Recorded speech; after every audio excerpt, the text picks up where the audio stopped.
رسول اللہ صلی اللہ علیہ وسلم تشریف فرما ہے اور قریشیوں کا، مشرکین مکہ کا ایک نمائندہ اللہ کے نبی سے بات کرتے ہوئے یوں ایسے اشارے کرتا ہے، اچھا یہ ایسے ہے، یہ ایسے ہے، یہ ایسے ہوگا.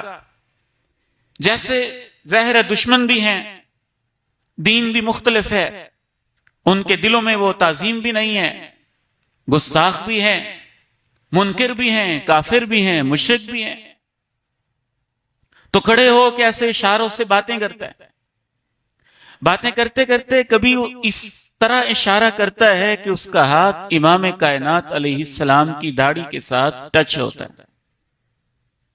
مسلمان تھے، اجنبی تھے، لیکن اللہ کے پیغمبر کی محبت اور تعظیم اس قدر زیادہ تھی کہ صحابی اس سے کہتے ہیں، خبردار، تو سردار اپنے گھر ہے، لیکن اگر آئندہ تیرا ہاتھ اللہ کے نبی کی داڑھی کو لگ گیا تو تیرا ہاتھ واپس نہیں آئے گا. عزت کے ساتھ بات کر، احترام کے ساتھ بات کر. رسول اللہ صلی اللہ علیہ وسلم کی عزت، آپ کا احترام، آپ کا ادب، دل میں، زبان پہ، لکھنے میں، بولنے میں، گفتگو میں آپ کے نام کا احترام اس قدر زیادہ ہے کہ جس دل میں امام کائنات علیہ السلام کی تعظیم نہیں، وہ مسلمان نہیں ہو سکتا ہے، وہ منافق ہے. خصوصاً گفتگو میں، لہجے میں اللہ کے نبی کا نام کیسے لینا ہے، آپ علیہ السلام سے بات کیسے کرنی ہے، آپ کی مجلس میں بیٹھنا کیسے ہے.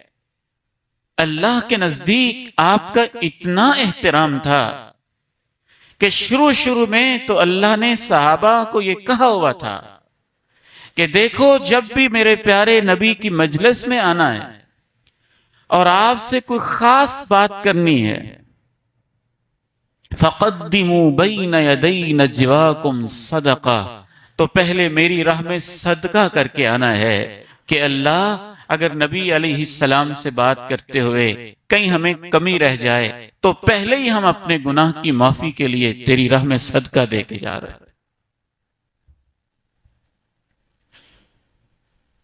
آپ علیہ السلام کی عزت کے لیے جو قرآن مجید الفاظ استعمال کرتا ہے وہ آپ قرآن ہی کے الفاظ سنیے. لِتُؤْمِنُوا بِاللَّهِ وَرَسُولِهِ وَتُعَزِّرُوهُ وَتُوَقِّرُوهُ وَتُسَبِّحُوهُ بُكْرَةً وَأَصِيلًا.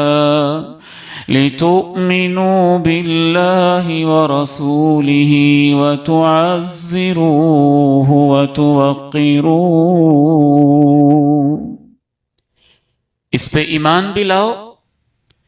تو عزرو، ایسی عزت کرو، ایسی عزت کرو کہ آپ کے مقام کو ایسے سمجھو جیسے وہ کائنات کی سب سے مقدس جگہ ہے، سب سے مقدس مقام ہے کہ اس کی حرمت کو اگر پامال کیا تو کہیں اللہ کی طرف سے کوئی سزا نہ ہو جائے.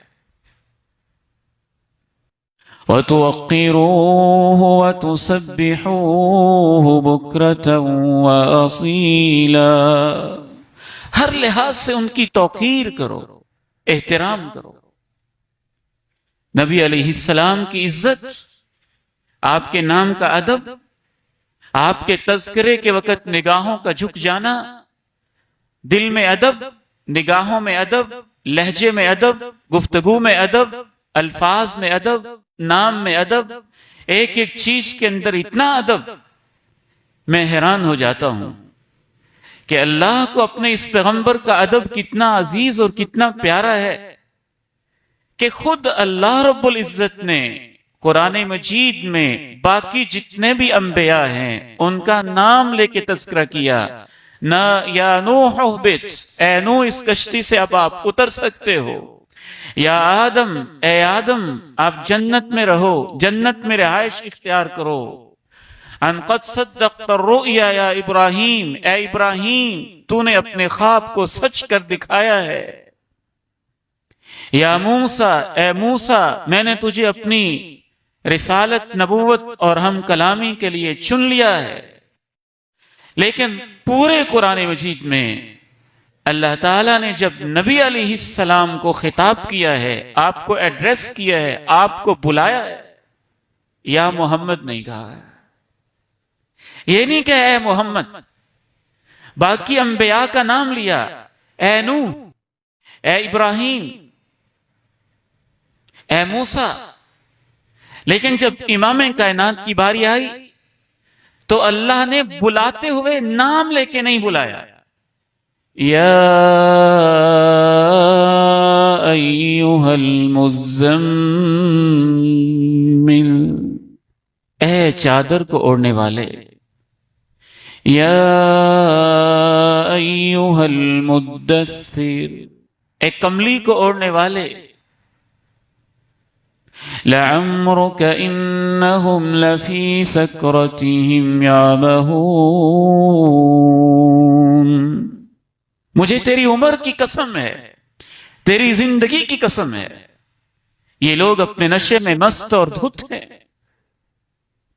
ان اللہ وملائکتہ یصلون علی النبی یا ایھا الذین آمنوا صلوا علیہ وسلموا تسلیما، بے شک اللہ اور اس کے فرشتے نبی پر درود بھیجتے رہتے ہیں، ایمان والو تم بھی ان پہ درود بھیجا کرو اور ان پر سلام بھیجا کرو۔